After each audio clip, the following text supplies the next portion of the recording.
Sensor ಇಲ್ಲದೆ ಎಲ್ಲ ತೋರಿಸೋ ವಿ ಚಾನಲ್ ತರ ಕೆಲಸ ಮಾಡುವಾಳು ನಾಳು. फटा पोस्टर निकला हीरो.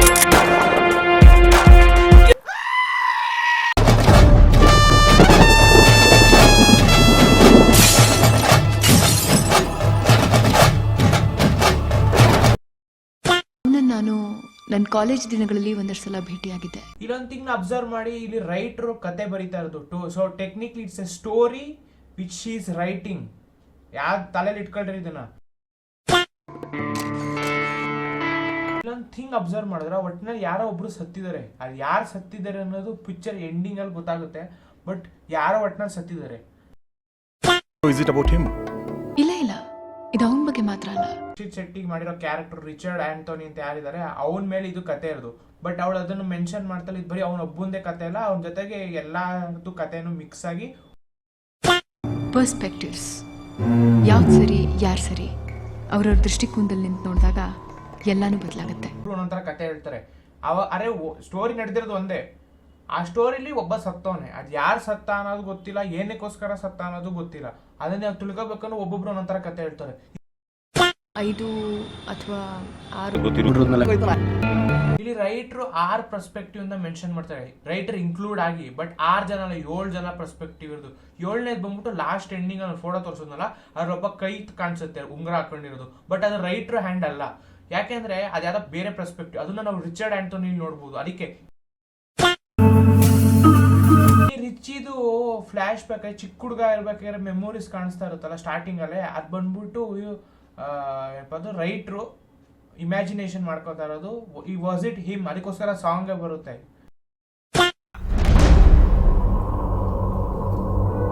ಇಲ್ಲಿ ಆ ಬಾಂಡ್ಲಿ ತರದವ್ರವರಲ್ಲ, ಅವ್ರು ಹೇಳ್ತಾರ ಕತೆ ಇದು. ಬೇಕಾದ್ರೆ ಟೇಪ್ ಅವರು ರೆಕಾರ್ಡ್ ಮಾಡಿರೋದನ್ನ ರೈಟ್ರು ಕೇಳಿಸ್ಕೊತವ್ರೆ. ಕತ್ಲೆ ಜಗತ್ ಅಂತಾರೆ ಅಂಡರ್ ವರ್ಲ್ಡ್ ನ. ಅವ್ರು ಅದನ್ನ ಬಿಟ್ಟು ಆಚೆ ಬಂದಿದ ತಕ್ಷಣ ಕಲರ್ಫುಲ್ ಆಗ್ಬಿಡುತ್ತೆ. ಫಾರ್ಮ್ ಹೌಸ್ಗೆ ಹೋಗಿದ್ದೆ.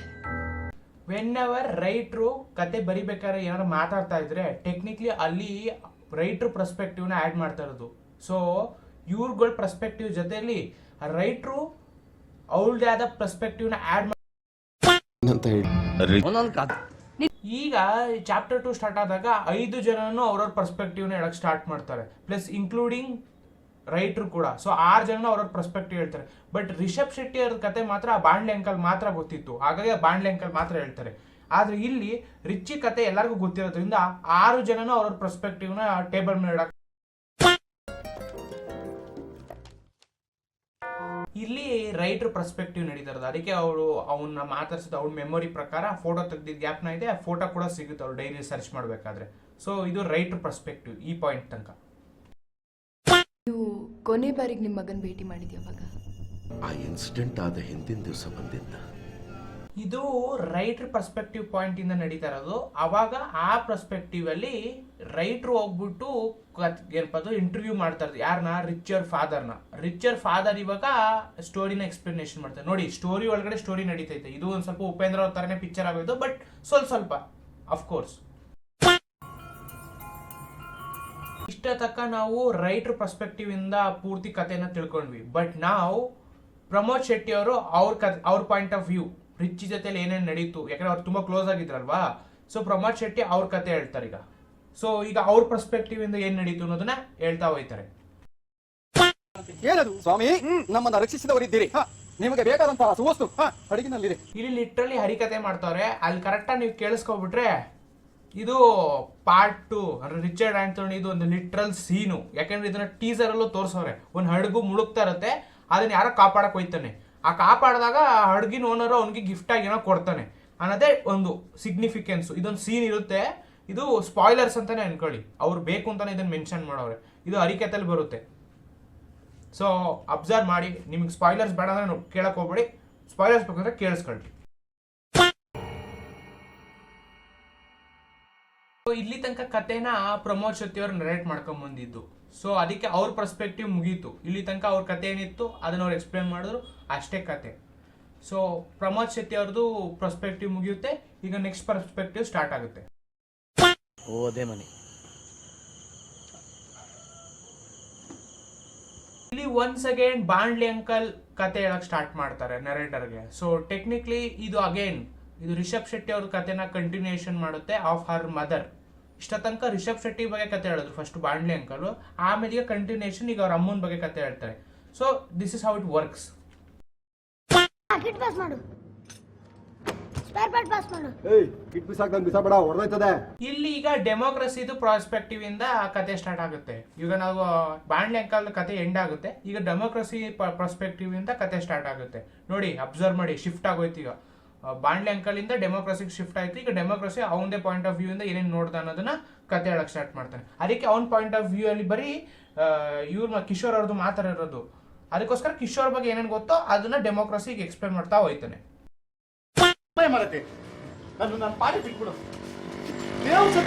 ಇಲ್ಲಿ ಅಕ್ಷಿತನ ಅವ್ರ ಪಾಯಿಂಟ್ ಆಫ್ ವ್ಯೂ ಇಂದ ಸ್ಟೋರಿ ಸ್ಟಾರ್ಟ್ ಆಗುತ್ತೆ. ಈಗ ಅವ್ರ ಸ್ಟೋರಿ ಪಾಯಿಂಟ್ ಆಫ್ ವ್ಯೂ ಅಲ್ಲಿ ಏನೇನ್ ನಡೆಯುತ್ತೆ ಅನ್ನೋದನ್ನ ಅವ್ರು ಎಕ್ಸ್ಪ್ಲೇನ್ ಮಾಡ್ತಾ ಹೋಗ್ತಾರೆ. ಅದನ್ನ ಈಗ ಅವ್ರ ಪಾಯಿಂಟ್ ಆಫ್ ವ್ಯೂ ಸ್ಟಾರ್ಟ್ ಆಗುತ್ತೆ. ಅದನ್ನೇ ಅವ್ರು ತೋರಿಸಿರೋದು ಇಲ್ಲಿ. ಅದಕ್ಕೆ ಅವ್ರು ರೆಕಾರ್ಡ್ ಪ್ಲೇಯರ್ ಇಟ್ಕೊಂಡು ಅವ್ರನ್ನ ಹುಡ್ಕೊಂಡು ಹೋಗಿರೋದು. ಅದಕ್ಕೂ ನೀನೇ ಕಾರಣ, ನಿನ್ನ ಜೀವ ಸಹಿತ ಬಿಡೋದಿಲ್ಲ ಇವತ್ತು. ನೀನ್ ವಾಲಿ ಕಾಳುಕೆ ಥಿಂಗ್ ಅಬ್ಸರ್ವ್ ಮಾಡಿದ್ರ ಅಕ್ಷತನವ್ರಿಗೆ ಬಿಟ್ರೆ ಇನ್ ಯಾರಿಗೂ ಕಾಗೆ ಕಾಣಿಸಲ್ಲ, ಬರೀ ಅವ್ರಿಗೆ ಮಾತ್ರ ಕಾಗೆ ಕಾಣಿಸ್ತಾ ಇರುತ್ತೆ. ಸೊ ಟೆಕ್ನಿಕ್ಲಿ ಅವರು ಹ್ಯಾಲುಸಿನೇಟ್ ಮಾಡ್ತವ್ರೆ ಅಥವಾ ಅವ್ರ ಸೆಲ್ಫ್ ಕಾನ್ಶಿಯಸ್ನೆಸ್ ಒಂದು ಕಾಗೆ ರೂಪದಲ್ಲಿ ಕಾಣಿಸ್ಕೊತಾ ಇದೆ ಅಂತ ನಾನು ಅನ್ಕೋತೀನಿ.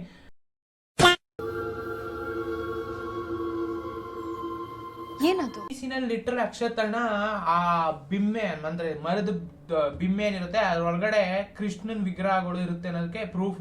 ಯಾಕಂದ್ರೆ ಹಿಂದ್ಗಡೆ ಕೊಳಲ್ ಸೌಂಡ್ ಬರುತ್ತೆ. ಇದೊಂದೇ ಟೈಮ್ ಅಲ್ಲ ಅದು ಬರೋದು, ಎಷ್ಟೊಂದು ಟೈಮ್ ಅದನ್ನ ಮೆನ್ಷನ್ ಮಾಡ್ತಿರ್ತಾರೆ. ಇವನ್ ರಕ್ಷಿತ್ ಶೆಟ್ಟಿ ಅವರು ಡೋರ್ ತಕ್ಕೊಂಡು ಪಟಾ ಪೋಸ್ಟರ್ ನಿಕ್ಲಾ ಹೀರೋ ಅಂತ ಹೇಳ್ತಾರೆ, ಅವಾಗ್ಲೂ ಆ ಬ್ಯಾಕ್ ಗ್ರೌಂಡ್ ಮ್ಯೂಸಿಕ್ ಬರುತ್ತೆ ಲೈಟ್ ಆಗಿ. ಸೊ ಟೆಕ್ನಿಕ್ಲಿ ರಕ್ಷಿತ್ ಶೆಟ್ಟಿನ ಕೃಷ್ಣನ್ ತರ ರೆಪ್ರೆಸೆಂಟೇಟ್ ಮಾಡಿರ್ಬೋದು.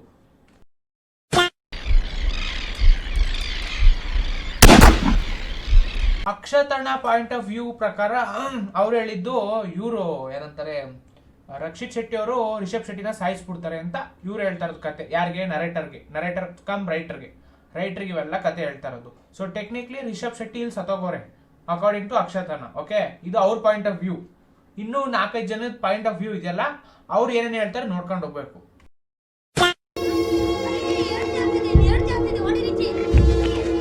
ಪಾರ್ಟ್ ನ ಲಿಟ್ರಲಿ ನರೇಟರು ಒಬ್ರದೊಬ್ರು ಏನೇನು ಹೇಳೋರು ಅದನ್ನ ಇಟ್ಕೊಂಡು ಲಾಸ್ಟ್ ಬೇಸಿಸ್ ಮೇಲೆ ಒಂದು ಕನ್ಕ್ಲೂಷನ್ಗೆ ಬರ್ತಾರೆ. ಆ ಕನ್ಕ್ಲೂಷನ್ ಮೇಲೆ ಇವ್ರು ಈ ತರ ಹೇಳ್ತಾವ್ರೆ ಅನ್ನೋದನ್ನ ಪ್ರೊಸೆಸಿಂಗ್ ಆಗಿ ತೋರಿಸಿರೋದು.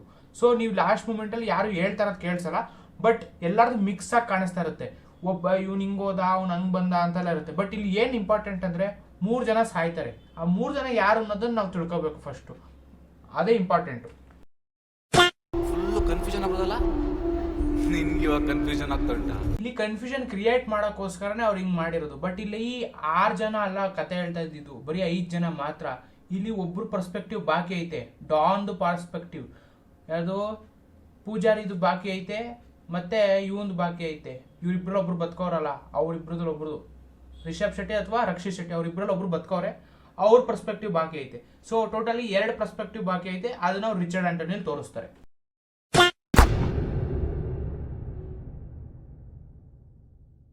ಇದು ಒಂದು ಮಾತ್ರ ನಿಜ ನೋಡ್ರಪ್ಪ, ಸುಳ್ಳು ಹೇಳ್ಬಾರ್ದು. ಕಿಶೋರ್ ಸತ್ತಿದಂತೂ 100% ನಿಜ. ಯಾಕೆ ಅಂದ್ರೆ ಇದರಲ್ಲಿ ಪ್ರಮೋದ್ ಶೆಟ್ಟಿ ಅವರು ಜೈಲಲ್ಲವ್ರೆ. ಜೈಲಲ್ಲವ್ರೆ ಯಾಕಂದ್ರೆ ಅವ್ರು ಕೊಲೆ ಮಾಡಿರೋದಕ್ಕೋಸ್ಕರನೇ ಜೈಲ್ಗೆ ಹೋಗಿರೋದು. ಬಟ್ ಪ್ರಮೋದ್ ಶೆಟ್ಟಿ ಕಿಶೋರ್ನ ಸಾಯಿಸಿರೋದು 100% ರಿಯಲ್. ನಿಜವಾಗ್ಲೂ ಏನ್ ನಡೀತು ಅಂತ ಯಾರಿಗೂ ಗೊತ್ತಿಲ್ಲ. ಪ್ರತಿಯೊಬ್ಬರ ಕತೆ ಕೇಳಿದಾಗ್ಲೂ there is a strange feeling. ಈ ಟೈಟ್ಲ್ ಏನಕ್ಕೆ ಕೇಳಂಗಿರೋದು ಉಳಿದವರು ಕಂಡೆ ಅಂತ ಇರ್ತಾ, ಯಾಕಂದ್ರೆ ಯಾರು ಏನೇನು ನೋಡಿದ್ರು ಅನ್ನೋದೇ ಕತೆ. ಬಟ್ ಆಕ್ಚುಲಿ ಏನ್ ನಡೀತು ಅನ್ನೋದು ಯಾರಿಗೂ ಗೊತ್ತೇ ಇಲ್ಲ. ಅದನ್ನ ನರೇಟರ್ ಕೂಡ ಕನ್ಫರ್ಮ್ ಮಾಡಿದ್ರು.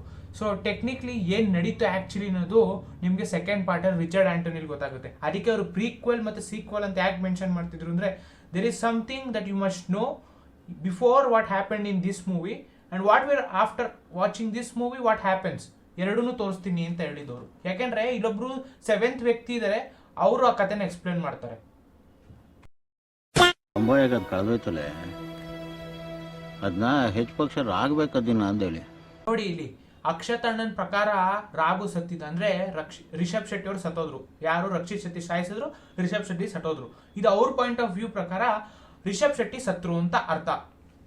ಯಾರ ಪ್ರಕಾರ? ಅಕ್ಷತಣ್ಣ ಪ್ರಕಾರ. ಇಲ್ಲ ರಿಚಿ ಅವನ್ ಕೊಲೆ ಮಾಡ್ಲಿಲ್ಲ. ನಾನು ಅಲ್ಲೇ ಇದ್ನಲ್ಲ, ಅವರಿಬ್ರು ಬಾಲ್ಯದ ಸ್ನೇಹಿತರು. ಅವನು ಯಾಕೆ ಅವನ್ನ ಕೊಲೆ ಮಾಡ್ತಾನೆ? ಈಗ ಪ್ರಮೋದ್ ಶೆಟ್ಟಿ ಅವ್ರ ಪಾಯಿಂಟ್ ಆಫ್ ವ್ಯೂ ಪ್ರಕಾರ ರಿಷಬ್ ಶೆಟ್ಟಿ ಸತ್ತಿಲ್ಲ, ಸರಿನಾ? ಅವ್ರು ಸತ್ತಿಲ್ಲ. ಅವ್ರು ಹೇಳೋ ಪ್ರಕಾರ ಅವರಿಬ್ರು ಬೆಸ್ಟ್ ಫ್ರೆಂಡ್ಸ್ ಆಗಿದ್ರು. ಅವರೇ ರಕ್ಷಿತ್ ಶೆಟ್ಟಿ ಯಾಕೆ ರಿಷಬ್ ಶೆಟ್ಟಿನ ಸಾಯಿಸ್ತಾರೆ ಅಂತ ಪ್ರಮೋದ್ ಶೆಟ್ಟಿ ಅವ್ರು ಹೇಳ್ತಾ ಇರೋದು. ಇಲ್ಲಿಗೆ ಬಂದದ್ದು ಬೊಂಬಾಯಿಗೆ ಗೊತ್ತಾಯ್ತು ಹೇಳಿ, ಯಾರಿಗೂ ಹೇಳ್ದೆ, ಅಮ್ಮನ್ನೂ ಕಾಣದೆ ವಾಪಸ್ ಹೊರಟ್ನ. ಇಲ್ಲಿ ಬಾಂಡೆ ಅಂಕರ್ ಪ್ರಕಾರ ಇವೆರಡೂ ನಡೆದಿಲ್ಲ, ಅವನೆಲ್ಲ ಒಂಟೋಗೋನೆ ಅಂತ ಅವ್ರು ಅನ್ಕೊಂಡವ್ರೆ. ಒಂಟೋಗಿದ್ರೆ ಫೋನ್ ಮಾಡ್ಬೇಕಿತ್ತಲ್ಲ ಅಂತ ಬಾಂಡೆ ಅಂಕಲ್ ಹೇಳ್ತಾ ಇರೋದು. ಬಟ್ ಅಲ್ಲೂ ಫೋನ್ ಮಾಡ್ತಲ್ಲ. ಸೊ ಕನ್ಫ್ಯೂಷನ್ ಕ್ರಿಯೇಟ್ ಆಗ್ತಿದೆ. ಒಬ್ಬ ಹೇಳ್ತಾನೆ ಸತ್ತೋಗೋನೆ ಅಂತ, ಇನ್ನೊಬ್ಬ ಹೇಳ್ತಾನೆ ಇಲ್ಲ ಬದುಕೋನೆ ಅಂತ, ಇನ್ನೊಬ್ಬ ಮೂರನೇವನು ಹೇಳ್ತಾನೆ ಎಲ್ಲ ಒಂಟೋಗೋನೆ ಮೇ ಬಿ ಗೊತ್ತಿಲ್ಲ ಅಂತ. ಸೊ ಟೆಕ್ನಿಕ್ಲಿ 3 ಜನದ ಪರ್ಸ್ಪೆಕ್ಟಿವ್ ಐತೆ. ಅವ್ರ ಪ್ರಕಾರ ರಿಷಬ್ ಶೆಟ್ಟಿದು ಒಂದು ಹೋಲ್ಡ್ ಇಟ್ಕೊಳ್ಳೋಣ. ಈ ಕಥೆನ ನಾನು ಕಣ್ಣಾರೆ ಕಂಡಿಲ್ಲ. ಈ ಕಥೆನ ನಾನು ಬರ್ತಿರೋದು ಉಳಿದವರು ಕಂಡಂತೆ. So in the end conclusion ಏನು? ಕನ್ಕ್ಲೂಷನ್ ಇಷ್ಟೇ. ಇಲ್ಲಿ 6 ಜನ ಪರ್ಸ್ಪೆಕ್ಟಿವ್ ಅಂತ ರೈಟರ್ ಹೇಳ್ದಂಗೆ 6 ಜನ ಇಲ್ಲ, ಬರೀ 5 ಜನ ಮಾತ್ರ ಅವ್ರ ಕಥೆಗಳನ್ನ ಹೇಳೋರೆ. ಅವ್ರು ಹೇಳಿದ ಕತೆ ಪ್ರಕಾರ ಕಿಶೋರ್ ಅಂತೂ ಸತ್ತಿರೋದು ನಿಜ, ಅದನ್ನ ತಲೆಯಲ್ಲಿ ಇಟ್ಕೊಳ್ಳಿ. ಸೊ ಇನ್ ಮಿಕ್ಕಿದ್ದು ಯಾರು ಇನ್ನು ಉಳ್ಕೊಂಡಿರೋದು?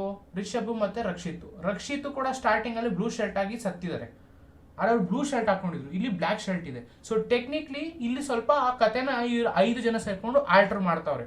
ಇಫ್ ಇಟ್ ಈಸ್ ರಕ್ಷಿತ್ ಶೆಟ್ಟಿನ ಬ್ಲೂ ಡ್ರೆಸ್ ಅಲ್ಲಿ ಸತ್ತಿರೋದಾದ್ರೆ ಇದು ಆ ಥರ ಇರ್ಬೋದು. ಬಟ್ ಅಕಸ್ಮಾತ್ ಅವ್ರು ಸತ್ತಿಲ್ಲ ಅಂದ್ರೆ ಬೇರೆ ಏನೋ ಸ್ಟೋರಿ ಇರುತ್ತೆ, ಅದು ರಕ್ಷಿತ್ ಶೆಟ್ಟಿನೇ ಬಂದು ಹೇಳ್ಬೇಕು. ಅದಕ್ಕೆ ಅವರು ರಿಚರ್ಡ್ ಆಂಟೋನಿ ಅಲ್ಲೇ ಗೊತ್ತಾಗೋದು, Richard Anthony point of view ಇಂದಾನೆ. ಇನ್ನೊಂದೇನು ಅಂದ್ರೆ ರಿಷಬ್ ಶೆಟ್ಟಿನೂ ಸತ್ತೋಗೋರೆ ಅಂತ ಹೇಳ್ತಾರೆ. ಬಟ್ ಅವ್ರು ಸತ್ತೋರು ನಮಗೆ ಗೊತ್ತಿಲ್ಲ. ಅವ್ರು ಸತ್ತೋಗಿದ್ರೆ ಅದು ಬೇರೆ ಕತೆ ಆಗುತ್ತೆ, ಬದುಕಿದ್ರೆ ಅವ್ರದ್ದು ಪಾಯಿಂಟ್ ಆಫ್ ವ್ಯೂ ಇದೆ. ಸೊ ಈ 3 ಜನದಲ್ಲಿ ಒಬ್ರು ಬದುಕಿರೋದಂತೂ ಗ್ಯಾರಂಟಿ. ಅದನ್ನ ಅವ್ರು ರಿಚರ್ಡ್ ಆಂಟೋನಿಲು ಕೂಡ ಒಂದು ಡೈಲಾಗ್ ಥ್ರೂ ಹೇಳಿಸ್ತಾರೆ. ಸೊ ಟೆಕ್ನಿಕ್ಲಿ ಏನು ನಮ್ಗೆ ಅರ್ಥ ಆಗಿದ್ದು ಇಷ್ಟೇ. ಈ 5 ಜನ ಏನೇನು ಹೇಳಿದ್ರು ಅದು ಬರೀ ಸುಳ್ಳು ಕತೆ. ಸೊ 6ನೇ ವ್ಯಕ್ತಿ ಬಂದ್ಬಿಟ್ಟು ರೈಟ್ರು ಎಕ್ಸ್ಟ್ರಾ ಅಲ್ವಾ, ಮತ್ತೆ ಇನ್ನೊಬ್ರು ಬಂದ್ಬಿಟ್ಟು the person who is existing. But ನಾವು ಅದನ್ನ ಈ ಪಿಕ್ಚರ್ ಅಲ್ಲಿ ಹಂಗ ಅನ್ಕೊಂಡಿದ್ವಿ. But ಅಲ್ಲಿರೋದೇ twist. 5 ಜನ ಯಾರಿದ್ರು ಅವ್ರ ಕತೆಗಳನ್ನ ಹೇಳಿದ್ರು, ಅದರಲ್ಲಿ ರೈಟ್ರು ಕೂಡ ಇನ್ಕ್ಲೂಡ್ ಮಾಡಿ. ಬಟ್ ಇನ್ನೂ ಇಬ್ರದು ಕತೆ ಬಾಕಿ ಐತೆ, ಅದು ರಿಚರ್ಡ್ ಆಂಟೋನಿ ಮಡಿಕಂತಾರೆ. ಇಲ್ಲಿ ಪೂಜಾರಿದು ಬಾಕಿ ಐತೆ, ಡಾನ್ ಪೂಜಾರಿದು ಅವನ್ ಪರ್ಸ್ಪೆಕ್ಟಿವ್ ಇಂದ ಕತೆ ಇನ್ನೂ ಬಂದಿಲ್ಲ. ಬಟ್ ಸ್ಟಾರ್ಟಿಂಗ್ ಅಲ್ಲಿ ತೋರಿಸಿದ್ರು, ಬಟ್ ಅವನ ಕಡೆಯಿಂದ ಯಾವುದೇ ಕತೆ ಇನ್ನೂ ಇನ್ಕ್ಲೂಡ್ ಆಗಿಲ್ಲ. ರಿಚ್ಚಿ ನನ್ನ ಮಗ ಇದ್ದಂಗೆ ಅಷ್ಟೇ ಹೇಳಿದ್ದು, ಅದಾದ ಮುಂದಕ್ಕೆ ಅವನೇನು ಹೇಳಲೇ ಇಲ್ಲ ಕತೆನ. ಇನ್ನೊಂದು ಏನು ಅಂದ್ರೆ ಇವ್ರಿಬ್ರಲ್ಲಿ ಯಾರೋ ಒಬ್ಬ ಬದುಕೋನೆ, ರಕ್ಷಿತ್ ಮತ್ತೆ ಅಥವಾ ರಿಷಬ್ರಲ್ಲಿ ಇಬ್ರಲ್ಲಿ ಒಬ್ರು ಬದುಕೋನೆ. ಅವ್ರ ಕತೆ, ಅವ್ರ ಪಾಯಿಂಟ್ ಆಫ್ ವ್ಯೂ ಇಂದನೂ ಕತೆ ಬಾಕಿ ಐತೆ. ಸೊ ಈಗ ಏನಾಗುತ್ತೆ ಅಂದ್ರೆ ಇಷ್ಟು ನೀವು ಏನ್ ನೋಡಿದ್ರಿ ಉಳಿದವ್ರ ಕಂಡಂತೆ ಅದು ಪೂರ್ತಿ ಫೇಕ್ ಆಗುತ್ತೆ.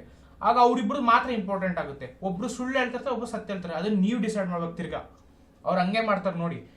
ಇಷ್ಟ ತನಕ ನೋಡಿದ್ದು ಸುಳ್ಳು, ಟೆಕ್ಸ್ಟ್ ಬರುತ್ತಲ್ಲ ಅದರಲ್ಲಿ ಒಬ್ಬ ಹೀರೋ ಮತ್ತೆ ವಿಲನ್ನು ಇಬ್ರು ಅವ್ರ ಪರ್ಸ್ಪೆಕ್ಟಿವ್ ಹೇಳ್ತಾರೆ. ಸೊ ನೀವು ಡಿಸೈಡ್ ಮಾಡಬೇಕು, ಹೀರೋ ಹೇಳಿದ್ ಕರೆಕ್ಟಾ, ವಿಲನ್ ಹೇಳಿದ್ ಕರೆಕ್ಟಾ ಅಂತ. So it's like mind fucking thing. ಅವ್ರು ಬೇಕು ಅಂತ ಈ ಥರ ಮಾಡ್ತಾರೆ. So thanks for watching guys. ಇಷ್ಟೇ ಕನ್ಕ್ಲೂಷನ್, ಇನ್ನೇನು ಇಲ್ಲ. ಹೆಂಗಿದ್ರು ರಿಚರ್ಡ್ ಆಂಟೋನಿ ಬರುತ್ತೆ, ಆಗ ನಿಮ್ಗೆ ಆನ್ಸರ್ ಸಿಗುತ್ತೆ. ಇದು ಕ್ವಶನ್ ಅಷ್ಟೇ. ಸೊ ನಿಮ್ಗೆ ನೆಕ್ಸ್ಟ್ ಯಾವ್ದಾದ್ರು ಬೇರೆ ಪಿಕ್ಚರ್ ಬಗ್ಗೆ ಬೇಕು ಅಂದ್ರೆ ಯಾವ ಪಿಕ್ಚರ್ ಬೇಕು ಅಂತ ಕಮೆಂಟ್ ಸೆಕ್ಷನ್ ಅಲ್ಲಿ ಹೇಳ್ರಿ, ಅದನ್ನ ಎಕ್ಸ್ಪ್ಲನೇಷನ್ ಮಾಡಕ್ ಟ್ರೈ ಮಾಡ್ತೀನಿ. Thanks for watching guys and please to subscribe. Jai Hind, Jai Karnataka. Please subscribe ಮಾಡ್ರಿ. ಯಾಕ್ರೆ ಸಬ್ಸ್ಕ್ರೈಬ್ ಮಾಡಲ್ಲ? ನನಗೆ ಹೊಟ್ಟೆ ಉರಿಸ್ತಿರಲ್ರಿ.